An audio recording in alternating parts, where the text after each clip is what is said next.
K-drama lovers, kali ini aku mau ngebahas sebuah drama Korea yang berjudul Destined With You, yang menurut aku kurang greget dan kurang berbekas di aku dan bisa dibilang nanggung banget nih. Sayang banget. Pastiin kalian untuk like, comment, share, dan subscribe video aku biar nggak ketinggalan video terbaru dari channel Lana Tapi Ovi ya. Tapi lagi-lagi ini masalah selera ya guys, suka tidak suka ini tergantung selera masing-masing. Oke, so ini dia videonya. So, Destined With You ini dibintangi oleh Jo Bo-ah yang berperan sebagai Lee Yong-ju dan Rowoon idol SF9 nih yang berperan sebagai Jang Sin-yu. Ada juga pemeran pendukungnya yaitu Song Ha-jun sebagai Kwon Jae-kyung, Yura sebagai Yoon Na-yeon, dan pemeran pendukung lainnya. Destined With You jika diartikan dalam bahasa Indonesia ini kurang lebih ditakdirkan denganmu. Dilihat dari judulnya kayak sepasang kekasih yang awalnya tidak bersama, tapi karena sebuah takdir mereka berujung bersama kembali. Oke, dari sini kita udah bisa nebak ya endingnya kayak gimana. Nah, drakor ini dirilis tahun 2023 yang terdiri dari 16 episode dan bergenre fantasi romance komedi. Kita bahas dulu pertama-tama untuk sinopsis singkatnya. Berawal dari Lee Yong-ju, seorang PNS instansi RTH atau ruang terbuka hijau yang pergi ke Gunung Onju atas dasar aduan masyarakat nih, karena di sana ada sebuah kuil yang terbengkalai dan banyak memakan korban sehingga diminta untuk dipugar. Tanah tersebut adalah milik dari seorang pengacara yang bernama Jang Sin-yu, dan kuil tersebut milik seorang dukun yang bernama Eun-wol. Di kuil tersebutlah Hong-ju menemukan sebuah peti kayu tua yang berisi buku mantra yang hanya bisa dibuka dan dirapal oleh pemiliknya.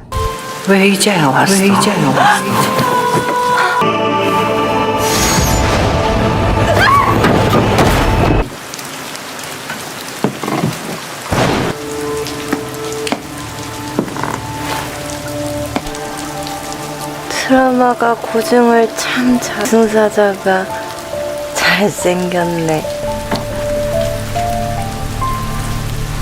3주쯤까지는 발에다 주실 거죠?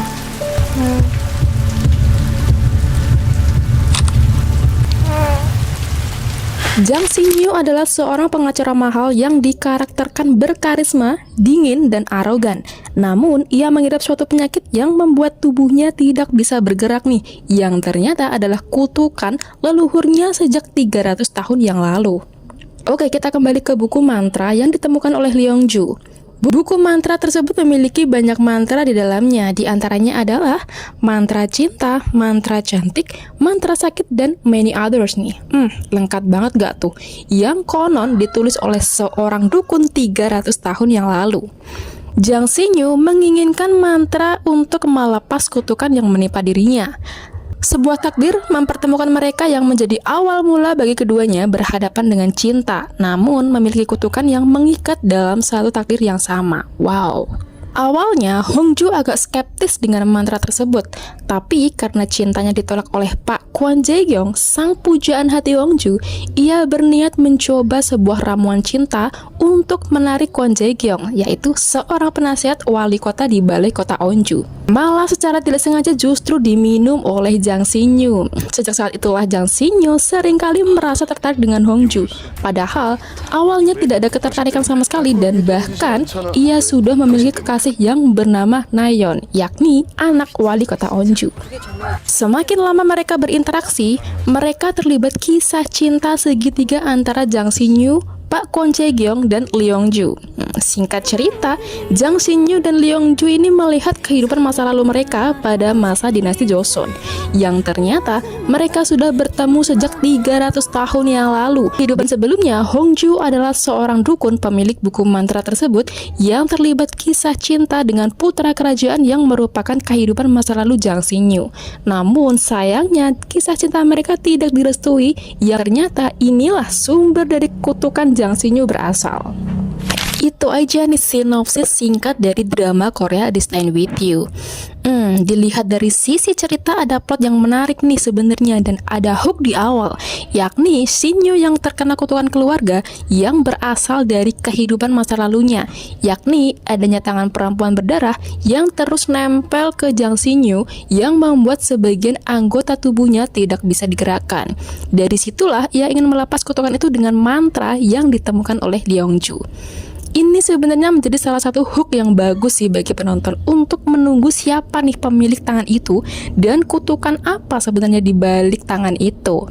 Yang di akhir ternyata Shinyu dan Hongju di kehidupan masa lalunya terlibat kisah cinta yang tidak direstui karena status sosial. Dulunya, Hongju adalah seorang dukun yang bernama Aengcho jatuh cinta dengan Jang Mujin, tapi kemampuannya justru dimanfaatkan oleh keluarga kerajaan untuk mengirimkan ilmu hitam kepada putra mahkota dengan alasan perebutan kekuasaan. Setelah itu, ia dicari-cari oleh keluarga kerajaan untuk dibunuh. Demi melindungi dirinya, Aengcho melempar kutukan nih, yakni siapapun yang membunuhnya maka akan terkena kutukan sampai ke keturunannya dari generasi ke generasi. Aduh, takut banget gak tuh? Tapi ternyata justru Jang Mujin atau kekasihnya sendirilah yang membunuhnya nih. Bukan tanpa alasan, ia ingin membunuh Aengcho secara lebih manusiawi. Karena awalnya Aengcho ini akan dilenyapkan dengan tidak manusiawi nih, yakni dilempar ke kandang kerbau. Tujuannya agar kutukan tersebut tidak mengenai manusia yang membunuh Aengcho.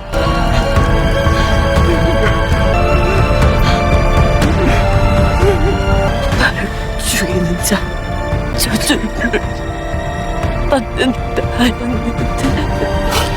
Karena itulah Jang Mujin sempat berkata sebelum Aengcho meninggal nih, yakni biar aku saja yang membunuhmu dan akan kuterima kutukanmu.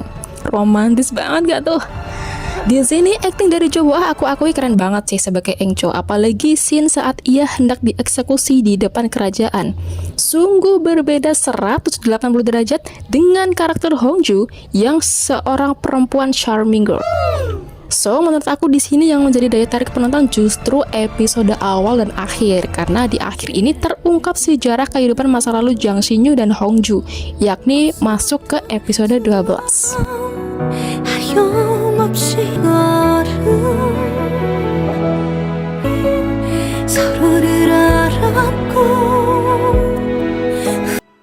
Tapi sayangnya drama Korea The Stand With You ini rasanya kok kurang greget di aku nih, jadi berasa kurang excited. Beberapa episode di tengah cerita terkesan lambat, boring, dan kurang greget nih, karena di episode pertengahan ini lebih fokus romance komedi cinta segitiga antara Lee Yong-ju, Kwon Jae-kyung, dan Jang Shin-yu. Chemistry antara Hongju dan Shin-yu di sini juga kurang greget menurut aku. Di sini acting Jo Bo-ah menurut aku udah bagus gitulah ya.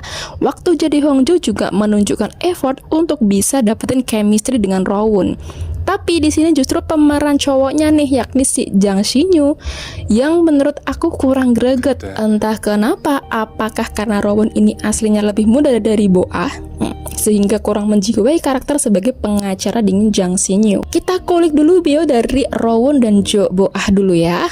Rowoon lahir tahun 1996 dan Bo-ah lahir tahun 1991. Sosok Jang Shin-yu ini diperankan cowok dingin dan dewasa. Nah, di sini menurut aku Rowoon kurang berhasil memerankan karakter lebih dewasa dari Bo-ah. Why? Padahal chemistry waktu jadi Jang Mujin dan Aengcho pada masa Joseon ini tuh udah lumayan bagus banget, tapi waktu jadi Jang Shin-yu dan Hongju kenapa kurang gitu? Why? Beberapa karakter pendukungnya juga terkesan kurang digali nih, padahal mereka punya potensi untuk dibikin cerita jadi lebih kaya dan berwarna. Misalnya pemeran Na Jung Bom, seseorang yang punya fantasi kepada Hongju sehingga ia sering meneror Hongju dan Shin-yu. Lalu ada Pak Gong dan Buma, yaitu seniornya Lee Yong-ju di instansi ruang terbuka hijau. Ini sempat disorot kalau mereka terjalin asmara juga di kantor, tapi karakter mereka kurang digali sehingga terasa endingnya agak dipaksakan gitu ya. Endingnya mereka tiba-tiba menikah gitu aja. Jadi berasa kayak para pemeran pendukungnya di sini hanya sebagai pemanis saja. Lalu selain itu ada OST atau original soundtrack dari drakor ini juga kurang memorable. Biasanya satu drama memiliki OST andalan nih yang bikin para penonton jadi inget sama dramanya. Misalnya ada Once Again, OST DOTS atau Descendant of the Sun, ya nggak sih?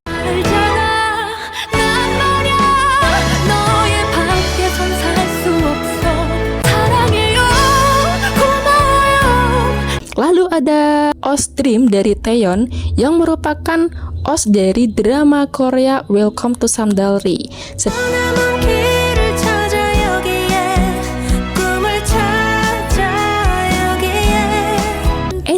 dari Distant With You ini juga lumayan seru sih, semua soft di akhir dramanya.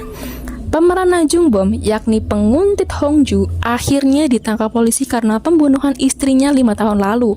Selain itu, ia juga didakwa atas penculikan hingga percobaan pembunuhan kepada Lee Hongju. Lalu Yoon Na-yeon atau pacarnya Jang Si-nyu ini ditangkap polisi karena membantu Najung Bom. Selain itu ada wali kota Yoon, ayahnya Na-yeon, ditangkap polisi atas kasus suap pengembangan Gunung Onju yang aslinya milik Jang Si-nyu untuk dijadikan hak milik dari balai kota Onju. Lalu ada pemeran Kwon Jae-gyong yang awalnya sempat jadi tersangka kasus suap wali kota, namun terbukti tidak bersalah atas bantuan pengacara Jang Si-nyu karena Kwon Jae-gyong menerima suap itu untuk membongkar aib wali kotanya.